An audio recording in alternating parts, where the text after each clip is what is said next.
I don't like scenarios because of their very low provision cost, and the point output that that creates is way higher than what the provisions actually cost. And the provision cost is only that low because cards like Bomb Peaver exist, and that just creates a very binary interaction. In itself, I actually don't mind scenarios. I just don't like the fact that Asaya can replay Masquerade Ball, which is already a really powerful scenario in itself. I love triple scenario.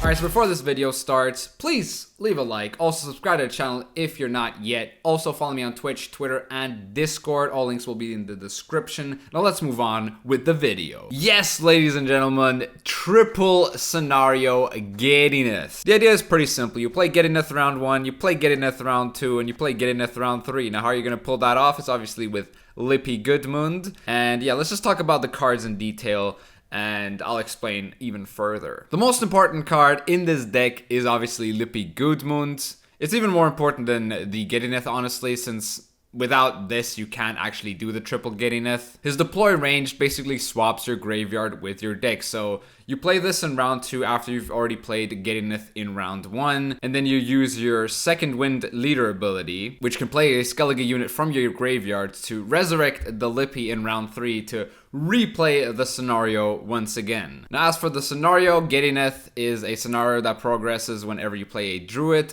It spawns a Crow Clan Preacher on the prologue, and on chapter 1 and 2 it spawns 2 alchemy cards, which are both worth 6 points. Point wise, this actually is one of the worst sort of scenarios since the limit is kind of low, but you can't deny that if you are able to play a artifact in all 3 rounds, you're going to be in a very good spot for most of the game pretty much. But let's look at some of the low provision cards like Savage Bear. Zeal, deploy, gain 1 charge for each Savage Bear in your graveyard. Order, give bleeding 2 to an enemy unit, charge 1. So this plays for 6. If you have 1 Savage Bear in graveyard, it'll play for 8 points. Very point efficient card within Skellige. And I would definitely say this is one of the strongest 4 provision units that Skellige has to offer. So yeah, that's what Savage Bear is there for. Then we have Stunning Blow. Damage a unit by 4 if it has armor, increase the damage to 7. Very simple card, very efficient, very good for removal. And yeah, nothing else to really say about this. Then we have Golden Throff. It's the first alchemy, a very cheap alchemy, which boosts 3 adjacent units by 2. So it plays for 6 points for 4 provisions. Now you do need to obviously set up some units to get this going, but with this deck it's really not that hard to set up a bunch of units because you're going to be playing for the Gedineth, which obviously spawns the Rhizome, which spawns the multiple crows and such. And yeah, that's what Golden Throff is basically there for. Then we have Crow's Eye. Now Crow's Eye is usually a card you wouldn't really see anywhere, but with this deck it actually works pretty well because it plays incredibly well around poison. Purifying an allied unit and boosting it by 3, and it also being an alchemy card really helps this card out. And you kind of have to have this card in the deck since you have to have a lot of 4 provision cards because, as I said, the upper echelon of the deck is very high provision heavy. Then we have Gutting Slash, damage a unit by 4, Bloodthirst 2, damage a unit by 6 instead. Now this is basically a worse version of Stunning Blow, but if the unit is a 4-point unit, it'll do the same thing as Stunning Blow and it'll deal 4 damage. In this deck, it's really hard to sort of set up the Bloodthirst 2 because you most of the time just play for your own strategy, but even then, 4 damage, nice little bit of control, deals with certain engines well enough. So yeah, that's why Gutting Slash is in the deck. And then we have Crow Clan Preacher. I actually got that on the first try, wow. Whenever you play an alchemy card, boost self by 1, bonded, boost self by 2. And now this bonded ability is basically where this entire deck just kind of blows up. This card is insane, honestly. It's even better in this because you can replay her and just keep playing, and just the tempo this card creates in round 1 is really good. And sometimes the opponents will try and poison this, so then you have things like Gremist or Crow's Eye to purify this. And yeah, that's why this Crow Clan Preacher is a pretty damn insane card, honestly. Then we have the Crow Clan Druid. Deploy, boost adjacent beasts by 2. This is just there for the Druid tag, but even if you're not triggering Giddiness, which is very rarely going to be the case, you still play this for an 8 or like a 6 in the worst case scenario. It's very rare that you just play this for 4, but if you're playing it for 4, play it to at least trigger the Giddiness. In that case, it's still going to be worth it, honestly. Then we have Grimace, Zeal Order, Range, Purify a unit, refresh this ability whenever you play an Alchemy card. Alchemy cards are going to be a very frequent card that you're going to be playing, so don't worry about this not gaining the Order ability a lot of times. And a lot of the times, people will poison the Gremist, and then you can use Crow's Eye on the Gremist to purify the Gremist again, and it'll make the life of the opponent a lot more difficult, for sure. So, yeah, Gremist is a pretty crazy card. Also, he's a Druid, so he also sort of triggers the Giddiness. Then we have Ermion, deploy range, play an Alchemy card from your deck. Very simple card. At 8 provisions, it's a Druid, it thins your deck, and it creates a bit of consistency. That's pretty much all there is to it, though. Then we have Morkvarg. If this unit moves to the graveyard during the round, summon it to the melee row and give it Doomed. Now, the thing with this card is you don't really need this card with the Lippy, but a lot of people do play this in Lippy, and I think it is actually pretty good in Lippy. Now, I don't think it's entirely necessary for this deck because you might also want to run Mata for this deck, but you have a lot of consistency still without Mata, and I think the extra points off of Morkvarg are good enough, honestly. So yeah, Morkvarg is pretty damn decent for that tempo that you might need. Then we have Marching Orders, play the lowest unit from your deck. There's going to be one unit in your deck that you're very much going to try and get with this, and that card is Avalak Sage. Now, Avalak Sage deployability is to play an artifact from your deck, and that's basically where this deck shines in its consistency. So if you don't draw Marching Orders, Avalak, or Giddiness, or Decree, because Decree is also in the deck, in round 1, you can just forfeit the game at that point because it's pointless. It really is pointless, but you have 4 cards that you're gonna have to hit, and it's very likely that you're gonna hit them. There's like 1 out of, I don't know, 30 games you might not hit that. So yeah, if you don't hit the Marching Orders, the Decree, or the Avalak, or the Giddiness, yeah, you can just forfeit the game, might as well. It's faster for you, but yeah, Avalak the Sage just gives you that consistency on the Giddiness so that you can play both in round 1, 2, and 3, depending on whether you drew the Avalak or not. Next up, we have Nick.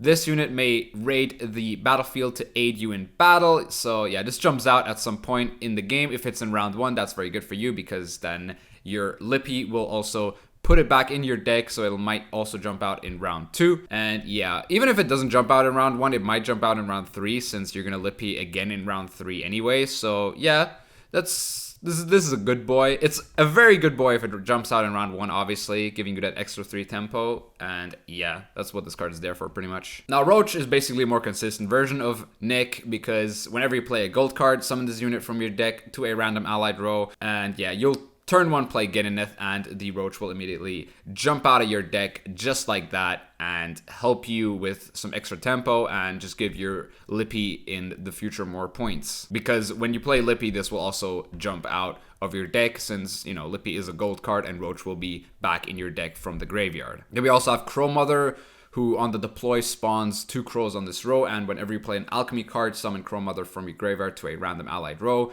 She's a druid, she gives you carryover, and you've got a lot of alchemy cards, so very likely that this card will get some very nice value for you. If you don't draw her in round 1 or 2, it's actually still pretty good because Lippy will very likely also put her in the graveyard, and if that somehow is not the case, you will still have a druid for that Giddiness to trigger it, and that's always what you want. You want to trigger that Giddiness, and that's one of the few difficulties with the deck, is triggering the Giddiness twice in all 3 rounds. That's pretty much the biggest challenge with the deck that I've been facing, but so far I've been doing pretty well with it. Then we have Royal Decree, play a unit from your deck. Most of the time this should be Lippy because you have Marching Orders on Avalak Sage, you have Avalak Sage and Giddiness, so if you are not forced to use this on Avalak Sage, and you have to use it on Lippy, it'll not feel as bad. But yeah, using it on Lippy is pretty much most of the time what you want to do. If you have the perfect hand, you can just keep this card, honestly, because you're going to have a lot of tempo in round 1 anyway with the Giddiness.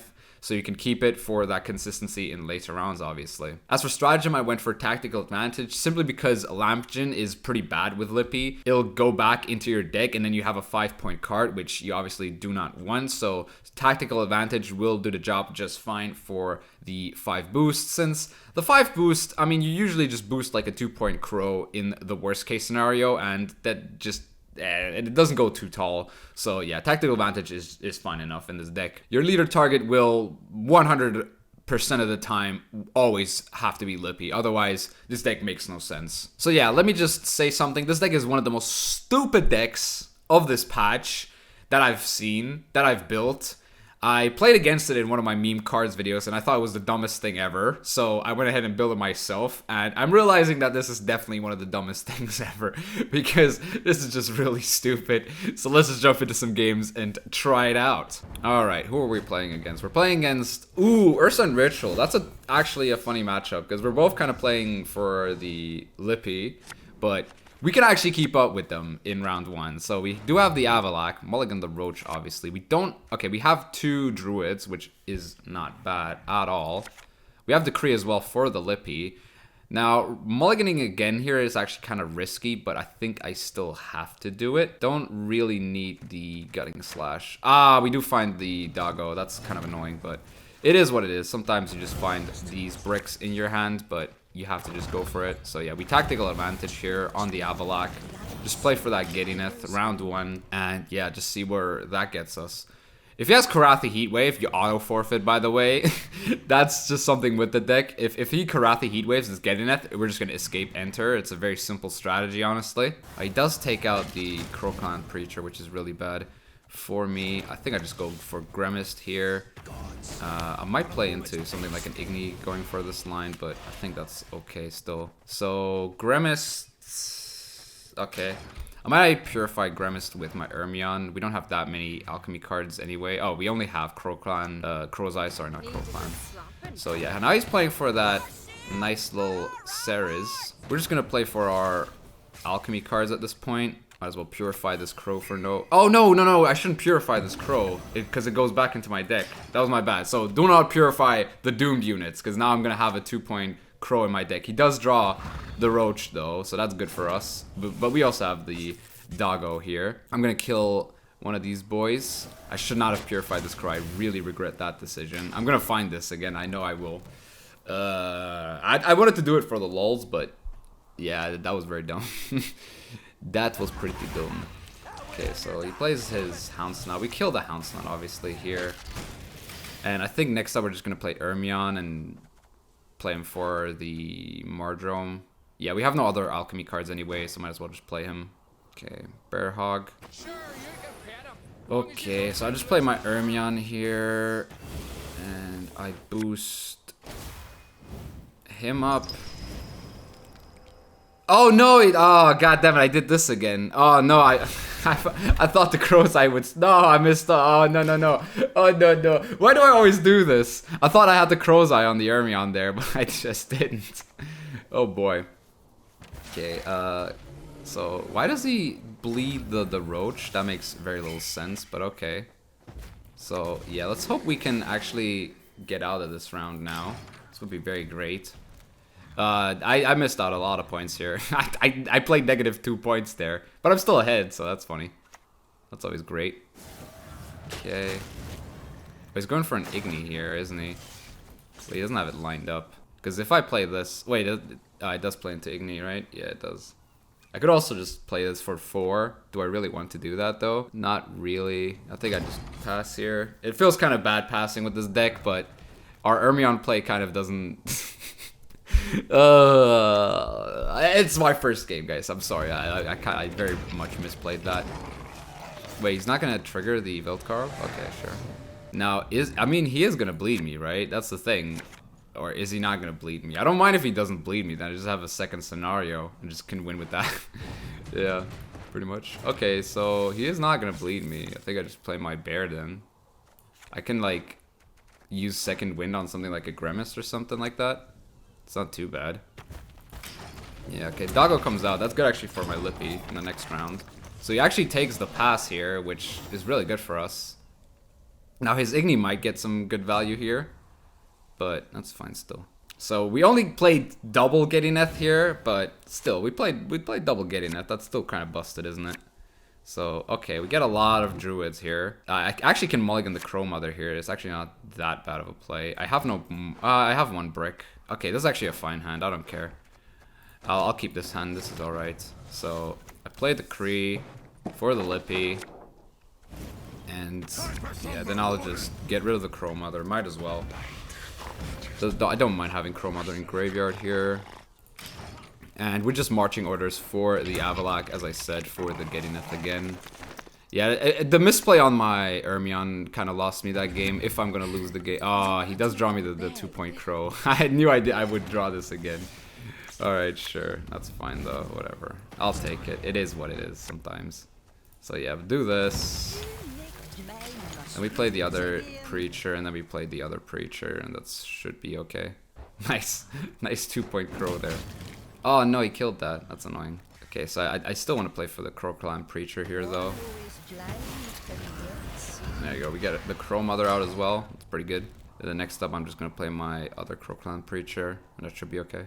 So Bear for 1 bleeding.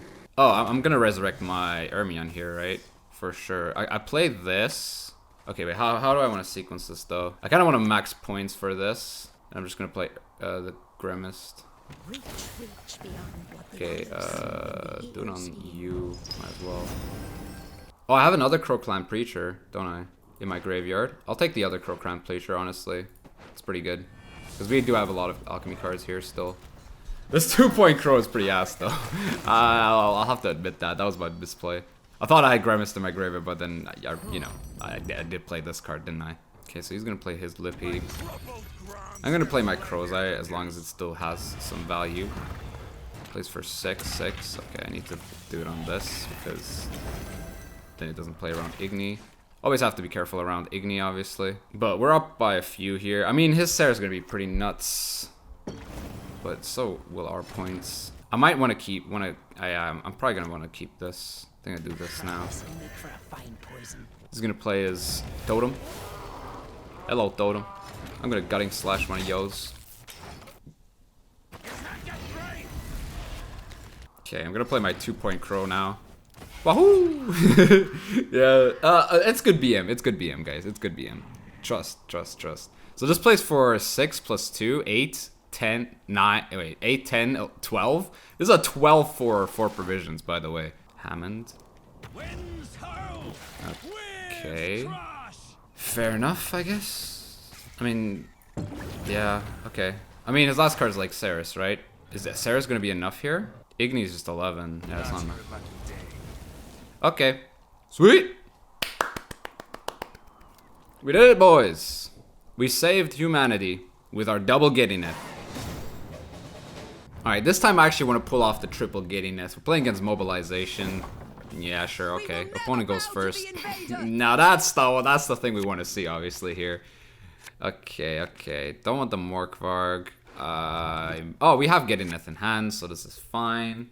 If he has Karathi, as I said, if he has Karathi, we're just screwed anyway, so. Do I mind this hand? I don't really need Crow's Eye in this, but at the same time, I kind of don't want to brick, so I'm just gonna, you know, leave it at that. That's fine. Crow's Eye will still play for a bunch with the Crow Clan Preachers, you know. So I think I'm gonna not play for this Druid here. I want to try and keep the Druid for next round because that's what we like to do. Okay, so now we go here, play that. If you're gonna Heaver it, I don't mind it too much, I think. I don't know, because he might Heaver it here, but that's still fine. Huh, if he Heavers it, it's actually kind of awkward. It is actually quite awkward then. Okay, he does not Heaver it. We're good, boys. Let's go. Let's go. This. Yes. Oh, Doggo comes out as well. What a legend. Let me play the Crow Mother. Fairly simple stuff. Okay, I think he's going to set up his Falibor here. That's okay. I don't mind that too much. Alright. Skadoosh. And we give you the Mardrome because you're a good boy. Now our hand is actually kind of looking pretty bad here. do this, right? In the worst case, we just play her. I mean, we're up by like a lot here. We're up by 13 already. Okay. Stay true to our way, we must always. There is a consideration to just play Avalak. It's actually a funny consideration, to be fair. Let's do this. Stay ahead here. Might as well. Maybe I should have killed the Mauler now. Hopefully we draw Avalak next round. We need to draw Avalak next round to actually pull it off. Because I don't want, like, because Lippy puts him into the graveyard, right? So getting the Gedineth is going to be pretty hard. See, so there's a pass. Nice. We keep some good stuff here, actually. And now we can just keep smorking here. I really hope I draw the Avalak now. Oh, look at that, baby. We get 2 druids as well. That's so good. That's so good. That's so good. Okay, plenty of alchemy cards, that's for sure. Do I need the stunning blow? Stunning blow is not bad, honestly. Marching orders gives me Ermion, but I don't really care. So we just do this now. We smash the Lippy, round 2. And now we got the Avalak on the Gedineth. Hell yeah, let's go. Oh, Dago comes out as well, nice and easy, just like that. That's what you like to see. Now we play the Avalak here, very simple. Play the Gedineth for a second time. And now here we're gonna see the infamous triple Gedineth in absolute perfection. Like this is the perfect scenario here. For our, you know, triple Gedineth. Oh, okay. So, yeah, he's gonna play a Dahlia. He's gonna set up his thingy now. I think I just play my Gremist here. Just play more alchemy cards. Dude, just look at this. It's so good. It's so good. What is he gonna do against this? We're just playing for so many points. And by the time... Oh, man, this is unfair. This is really unfair. Do this now. Play the Mardrum on this. Okay. Oh, we do have a nice stunning blow on the Adalia as well, which is pretty cool. Do I just pass here? Nah, let's not pass here, boys.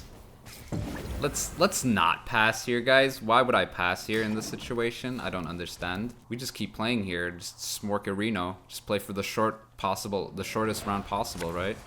He's gonna play leader as well now. Okay, can he keep up here? If he doesn't keep up, we get leader out of him as well now. If he keeps up here, we're actually good. I mean, if he doesn't keep up, we're actually good. I'm actually gonna pass here very nicely. It's gonna feel like a nice, juicy little pass. Yeah, and all we have to do now is draw, like, at least one of these. It's because we have the decree and the marching orders anyway. Okay. Oh, he does keep up, though. He does actually keep up here. That's pretty good for him. But we just keep bleeding, right? Because the shorter the round, the better for us. Like, maybe we can get out some Philippa nonsense as well out of him. Oh, yeah, like this as well. This is very good to get rid of as well. I'm very happy about that. Okay. Yeah, I'm happy with the outcome. I mean, we don't, like, go a card up. Boo-hoo. But it's not like it's a problem now, is it? It's not like this is an issue that we're facing here.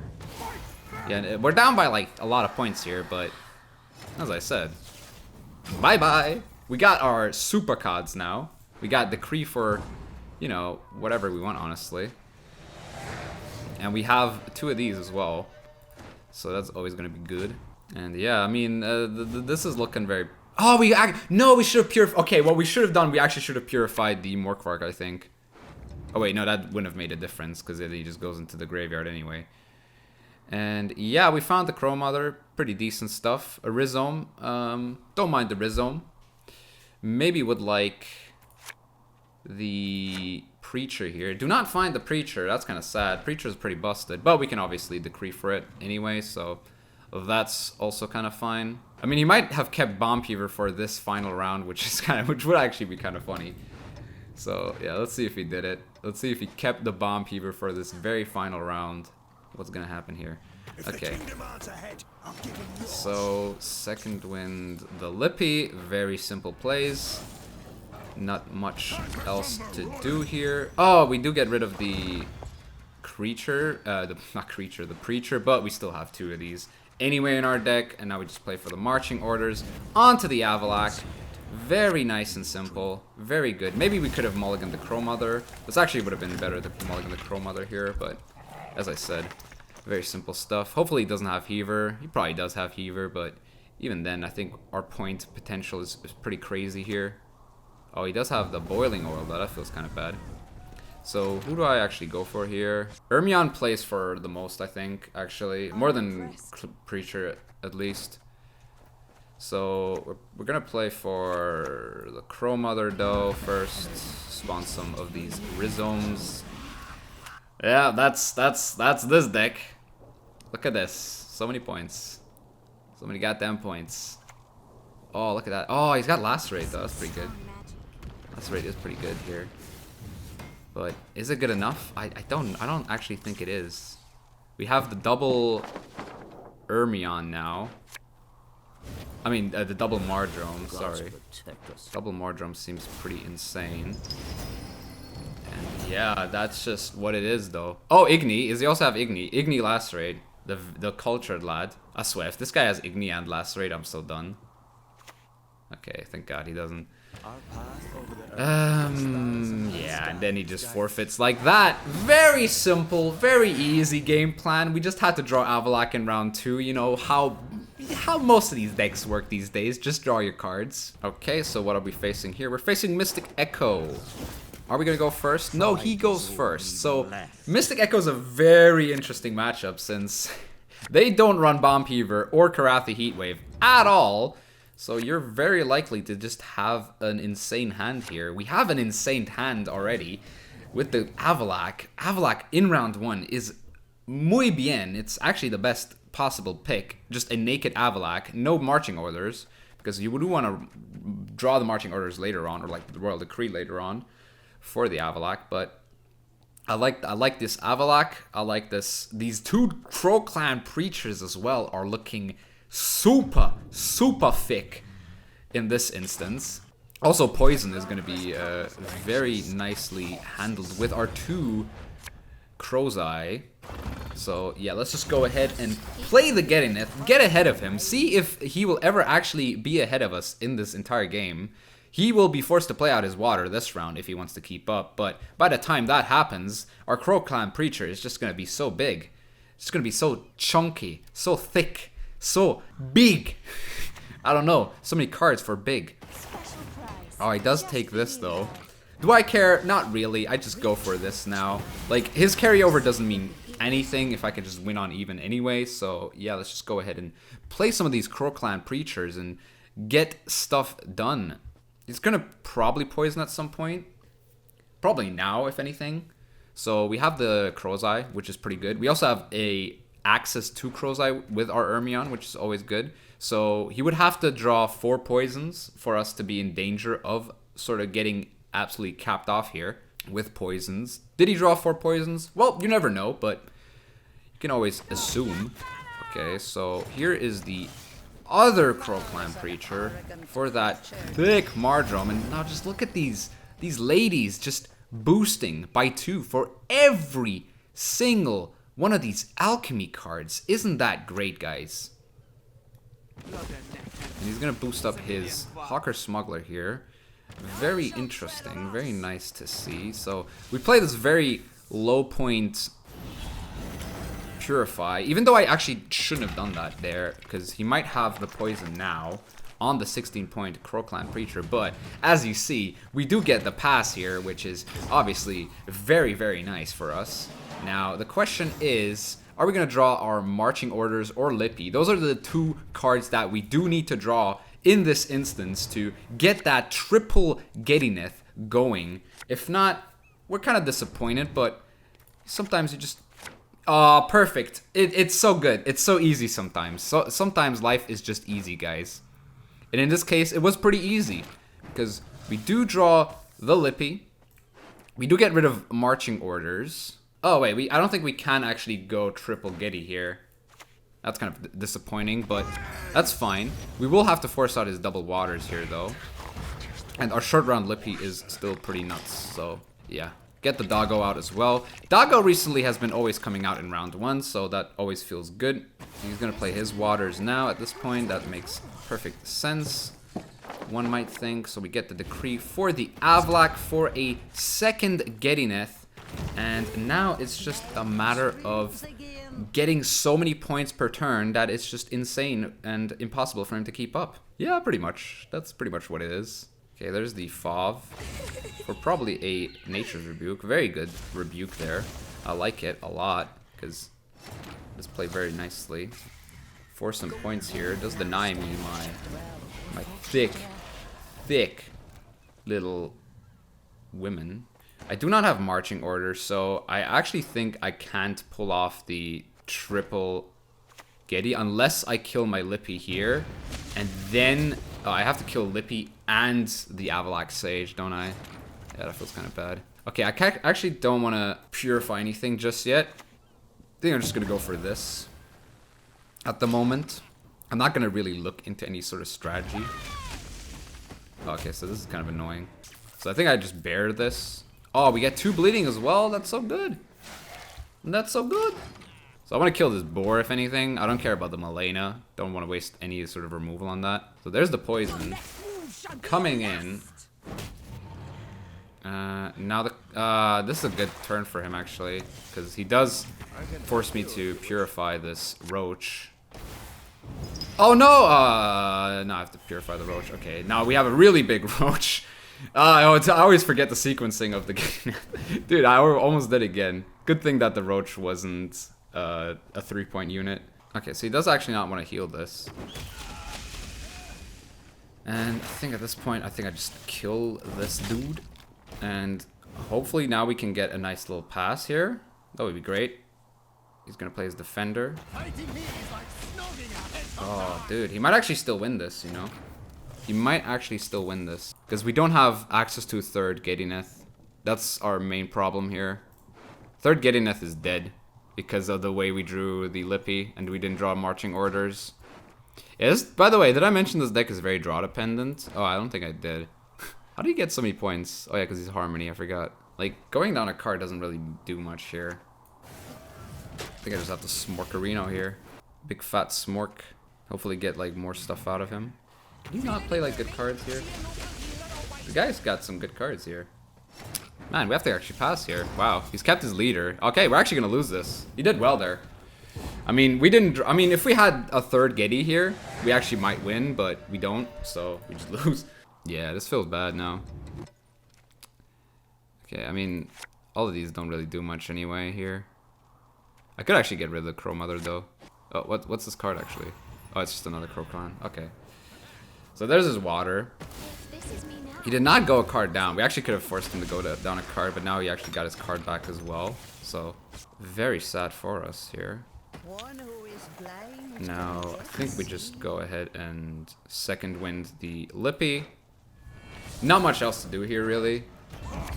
Sadly, we do not have, as I said, the nuts. The nuts would have been pretty nuts. But maybe these Crow Clan Preachers can still carry us to a certain extent. Okay. Got some pretty bad draws here. That's good for us. He might still have the Oak. Oak is pretty good still, but the way he played this Miner is kind of weird. So we got 2 of these. These might actually carry us, as I said. Okay. Play that thick Rhizome. Get the Crow Mother out as well. And I think we actually still win with the Mardrome here because of these Crow Clan Preachers being so huge. Yeah, we actually still win, I think, against Oak. It's a big Oak. I ain't gonna lie, but is it gonna be bigger than this? Oh, it's a tie. It's a beautiful tie against Harmony. Okay, whatever. I mean, okay, I'll take it, honestly. I'm fine with this, actually. This is alright. Alright, we're playing against Arrakas Swarm, and he goes first, so the Arrakas Swarm player might actually get punished for, you know, being an Arrakas Swarm player, instead of us being punished for losing the coin flip.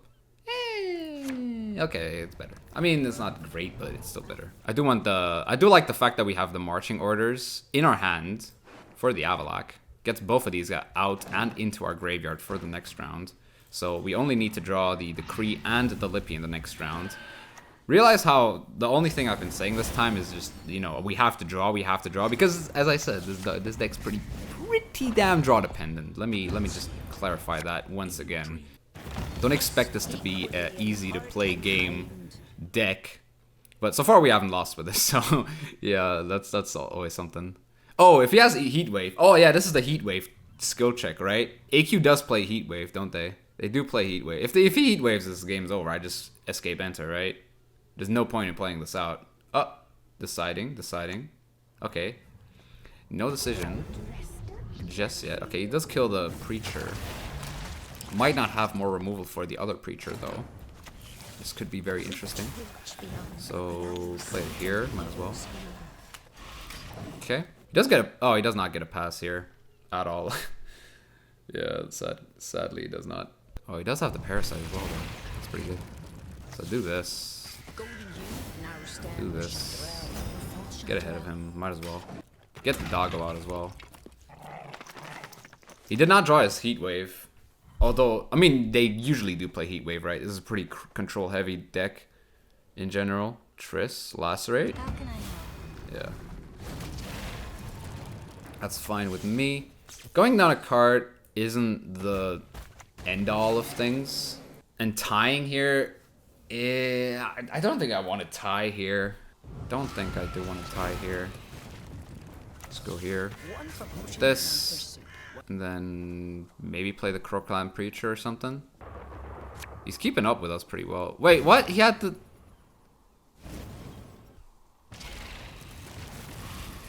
Okay, I mean, can we keep up here?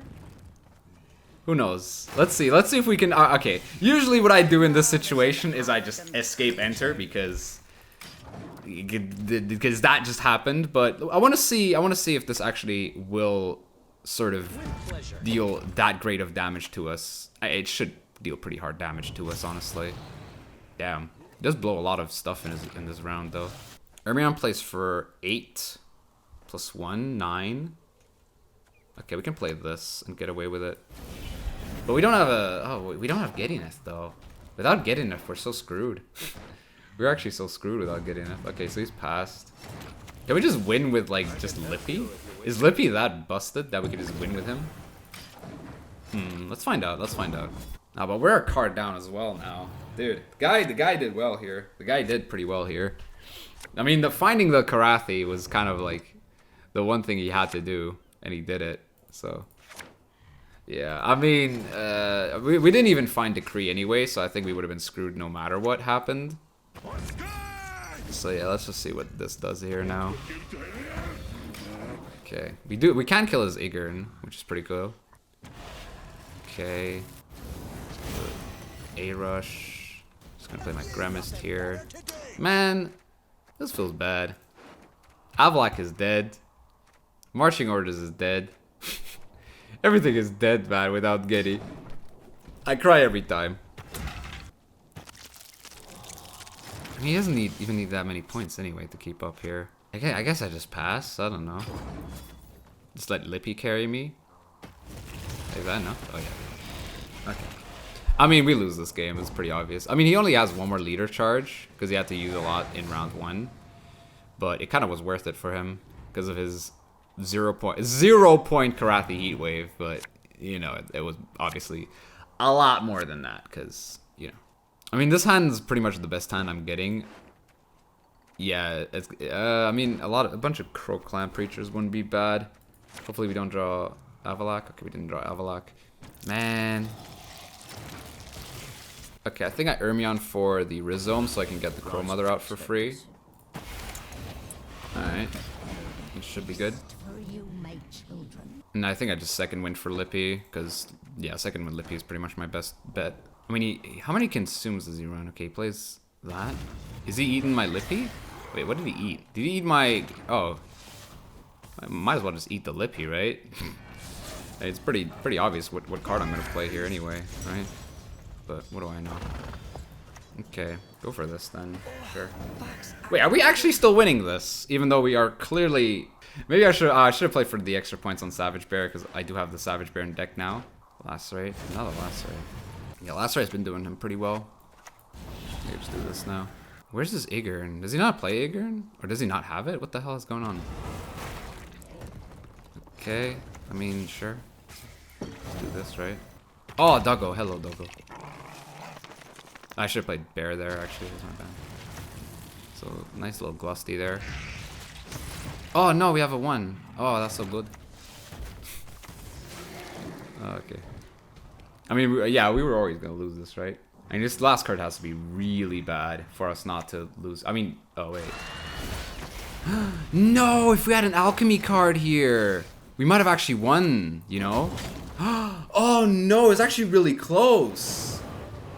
Damn, that was close, actually. Wow. So yeah, that was the deck. You clearly see what's good and bad about the deck. It is very blatantly obvious what's good and bad about the deck, because it's a very heavy draw dependent deck, but if you draw well enough, you don't have to draw perfectly, but if you draw well enough, you definitely have a lot of opportunities to just climb the ladder. If you're gonna play Lippy, play like a good Lippy deck, and this is a good Lippy deck. Like Ceres, it's boring, right? You basically are playing for the fact that your opponent doesn't play around Igni. This plays for its own strategy. This plays for the fact that you will play this Gedineth in round 1, 2, and 3. It's a triple, baby. And yeah, you saw it once, I think, perfectly executed. And you saw how overpowering it was, because the opponent just didn't have a chance against that because it's so busted. It's a really dumb deck, and I'm not sure if it's fun to play or if it's just really dumb to play. Yeah, I don't know, guys. And yeah, that was triple Gedineth Lippy. I hope you enjoyed this video. If you did, please leave a like, subscribe for more Gwent content, and I'll see you soon.